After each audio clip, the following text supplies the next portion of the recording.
मातीत प्रश्न घेऊ। सर, तपासामध्ये जे आरोपीचे फिंगरप्रिंट होते ते सुरुवातीला जुळले असे सांगितलं गेलं, मात्र त्यानंतर असं समोर आलं की जुळलेले नाही आहेत। सुरुवातीला 19 प्रिंट सापडले होते, नंतर 200 पर्यंत तो आकडा वाढला। तर सद्यस्थिती काय, फिंगरप्रिंट्स मिळाले किंवा त्याबद्दल काही सांगता येईल?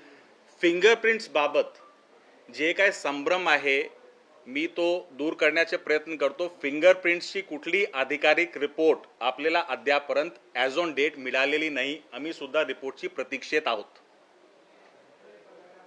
सर, त्याचे जे वडील होते आरोपीचे, ते म्हणाले की जो पकडलेला आरोपी आहे तो त्यांचाच मुलगा आहे, मात्र जो सीसीटीव्ही दिसतो इसम तो मात्र त्यांचा मुलगा नाही। तर त्याबद्दल काय म्हणजे सांगता येईल?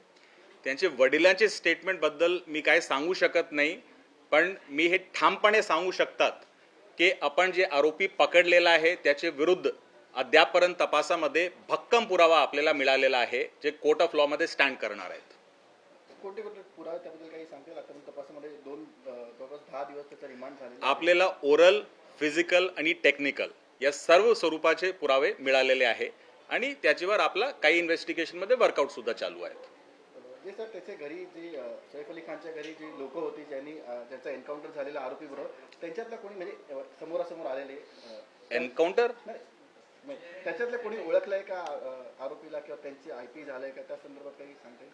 नाही, IP च्या नियोजन करण्यात येईल।